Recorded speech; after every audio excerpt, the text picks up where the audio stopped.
It does not mean that. And sitting up here having all these babies from niggas, whether it's the same nigga or different niggas that don't actively get involved in these children's lives, it brings down your value. Yes, ma'am, it brings down your value. I don't give a fuck what bitch, ugly, pretty, fat, skinny, old, young, want to argue with me. Love Dorsey gonna tell you the truth, baby.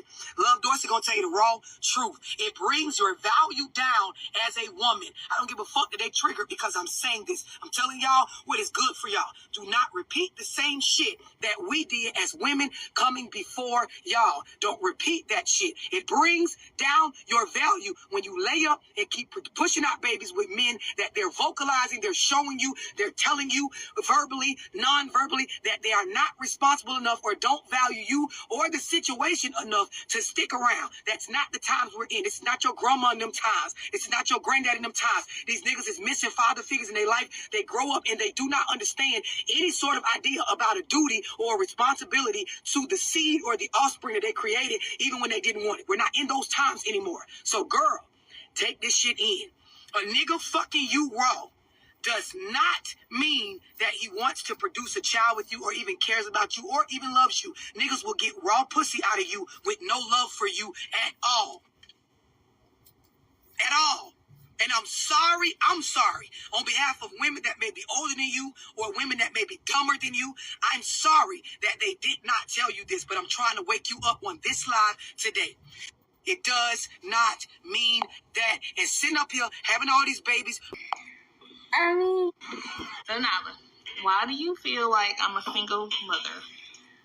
You're pretty, but you fuss too much. Well, Nala, I guess you gonna be a single mother too then. I ain't gonna be no single mother like mama. What? What's wrong with being a single mother? I ain't finna mess around with no 3 kids. Okay, why do you think I'm a single mom? Because you work for free. I work for free. I work Monday through Friday, and how do you feel like I work for free? Because you broke. Alrighty. Now, last not least now, don't say nothing crazy. But why do you feel like I'm a single mom? Because you don't be yourself. How do you feel like I don't be myself? That's not even your real hair. I can wear a wig if I want to. Yeah, but without a wig, you like a grown man. So now, why do you feel like I'm a single? There is no greater cruelty than a parent who uses their own child as a weapon to hurt the other parent. That's not just emotional abuse, it's soul-level evil. To deliberately neglect, manipulate, or alienate a child just to inflict pain on someone else requires a level of hatred and contempt that most people can't even comprehend. These parents don't just destroy relationships, they destroy innocence. They teach the child to confuse love with loyalty, to carry wounds that should never have existed. I'm struggling. I can't call nobody, not a piece of family, a sister, a cousin, a brother, a shit, to ask for shit. Not $100, not $50, not $25. I can't call nobody and ask for shit. But when I'm up and I got it and I'm giving shit out, it's not a problem to motherfuckers. Like, I'm just so tired of being tired, G. I swear to God, like, I'm tired of being a single mama. I'm tired of taking care of 2 kids by myself. I'm tired of this shit, G. Like, this depression, they take that shit as a fucking joke. This shit not no fucking joke. This shit'll really make your ass crash out. All that bitter baby daddy, a motherfucker mad you don't want to be with them, all type of shit. This shit is stressful on the motherfucker. A single mom, this shit is really stressful.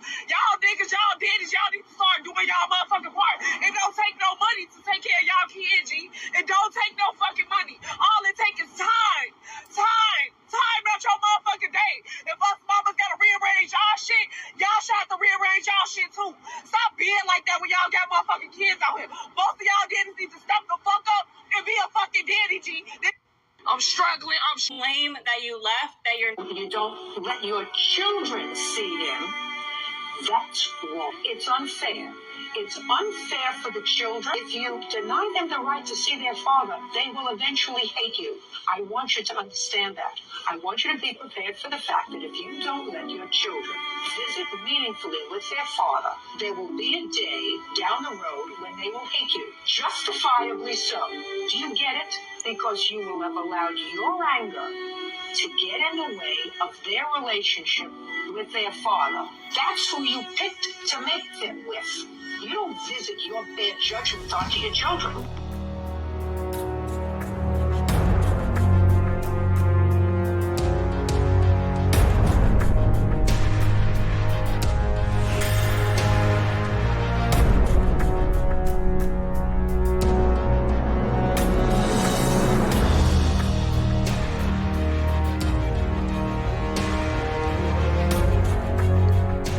Shalom, call Allah, Yahweh, Ba'ashem, Yahushua, Ba'ashem, Rakakodash. Double honor to our apostles and elders of the great millstone that taught us the truth. Peace and salutation to the hopeful elects and to you Aquians, you women, for doing your part in seeking Yahweh, Yahushua, seeking the Lord, and searching for a righteous male covering. And shalom to the hopeful elects. Shalom. This is your Hebrew Israelite brother Mashaba here in the city of Detroit. Welcome to today's lesson. Today's lesson is on Matthew chapter 10, but it's on various topics. You seen the video right there where the women were concerning having these children by men, young men that are not men. They're not men at all. They got a lot of wicked spirits within them. They ain't grown up. They still just a bunch of children, a child themselves. They're still just a boy. And you women, y'all still just a girl. And y'all playing these games back and forth with the kids in the middle, as pawns, going back and forth at each other, using the children as pawns. And all that's going to catch up on you, because in the end, the children, they're going to remember that they were just used as a pawn. You see? Let's go off into this word. I'm using this script, because, again, when Yahushua gets here, he's going to divide every household. So if y'all think that y'all are at odds with each other now, just wait. Just wait. When Yahushua get, just wait till during the time of Jacob's troubles. And this 2026, we here. This is it.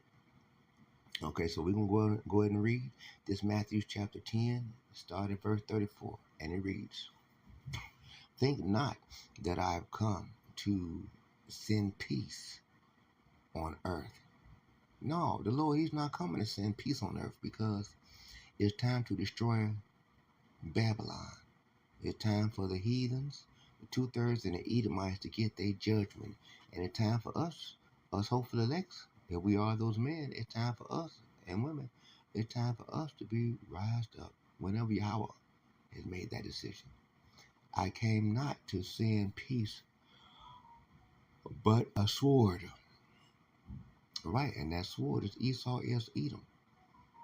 The beast and the beast system that he's been using on us. You women, y'all been using the beast and the beast system, the court system against us, the system that the white man put in place that allows y'all to be able to seek child support on us, alimony, and it allows y'all to be able to get the men's checks, to get the young men's checks garnished, and and all that their mess. It's just sad the way all this is being played out, and it's all played in the pocket of Esau as Edom. It's verse 34. "For I am come to set a man at variance against his father." You see? Now, when you're going against the father, if you're not listening to the voice of your father, you're being a rebellious son. You see, and so that automatically makes that man, a rebellious son, if he's against his own father, and the daughter against her mother. You see, that's the reason why these young women, are experiencing having their own children to go up against them, and because that's what the Lord has set forth inside every household, and the daughter-in-law her against against her mother-in-law. You see, every household is going to have some division. There's not going to be any togetherness. That's the reason why I'm not able to be together with this food. But we're not meant to be friends. You see. In verse 36, and a man's foes shall be they of his own household. And that's what it is. You see, your own household, you got to watch for everything and everyone that's going on inside there, because what's going on? Chaos. Everybody got all different types of spirits upon them, and they got their own endeavors on their mind. Not you, not togetherness. They ain't got none of that. Verse 37, he that loveth father or mother more than me is not worthy of me. You see? It's all about Yahweh Shai. It's not about living our lives. Even if your children tripping, you put your children last. You put the Lord first. You put your wife last and the Lord first. You're a righteous woman, and it's true. You put your husband last and the Lord first. Because the Lord said, let the Lord be the truth and every man be a liar. You see? Remember, the Lord is the one that can save our soul. He was the one that was crucified. Everybody else wasn't. And he that loveth son or daughter more than me is not worthy of me. You see? And he really is something worthwhile. He's the Lord. He's the Lord. This verse 36. And he that taketh not his cross and followeth after me is not worthy of me. You see, and a lot of people now, today, they've gotten so headstrong into the world and all these false doctrines and different things, and they're not able to, unless they were chosen from the very beginning, Jeremiah chapter 1 and 5, then they can forget it. If they think they're just going to jump into this, because this is not something that's for everybody. This is only for those that have been chosen. You see, those of us that have been chosen, the Lord makes a way out for us. 1 Corinthians chapter 1, verse 13. The Lord makes a way out for us. Oh, is it 1:13 or 10 and 13? I got to refresh. Salakia. I think it's 10 and 13. Yeah, 10 and 13. Okay. 11 after me. Is not worthy of me. He that findeth his life shall lose it, and he that loseth his life for my sake shall find it. You see? Because that's what it's all boiling down to. It's all about the Lord. That's the only thing that we should really be concentrated on. We should not be concentrated on our daily lives. We shouldn't. Because Yahweh Shai works all these things out for us when we concentrate on him. You see? That's the real deal. Concentrate on him. We're going to read some more of this and then close it out. We want to try to make it too long. Right? And, that's it. See, the reward of service. You see, this verse 40. He that receiveth you, receiveth me. And that's what we do. Because we're seeking Yahweh Shai. That is the only remedy. That's the only cure for this ailment that's called Esau, Edom, Babylon. And he that receiveth me, receiveth him that sent me. You see? And so, we're going to read one more of this and close it out. This is verse 41.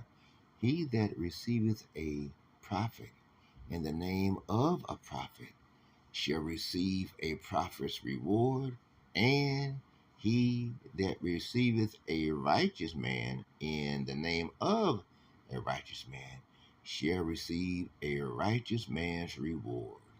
You see? Read this last one too. 42. And whosoever shall give to drink unto one of these little ones, talking about the hope for the next, a cup of cold water only in the name of a disciple, verily I say unto you, he shall in no wise lose his reward. You see? You see? So flat out, no matter what's going on, if you a man that's dealing with a woman that's she trying to entangle you into the court system, continue focusing on Yahweh Shai, because that may be the only way. That and fasting may be the only way to get rid of her in that situation and for it to turn out in your favor, for real. You gotta stay focused on Yahweh Shai, you know. And as far as having these kids, I mean, children are wonderful, and everything. But as you see, that one little girl said that she's not gonna be sitting up with 3 kids like her mama. but we supposed to be fruitful and multiply. But Esau is Edom. He's made it where it's a hazard. It's a bold thing to have children in his kingdom. You see, and that's just simply the way it is. We can go ahead and close it out. Lord's willing, you will edify by the day's lesson. If not, I pray that you will provoke the thought to do better, that you would put together some precepts, that you would edify the sheep. Making a video to edify the sheep. And remember, as always, our job is to, as good shepherd of the Lord, is to feed the sheep. So brothers and sisters, hold on. We ain't got long. Stay strong. Stay occupied in the word until Yahweh Shai has returned.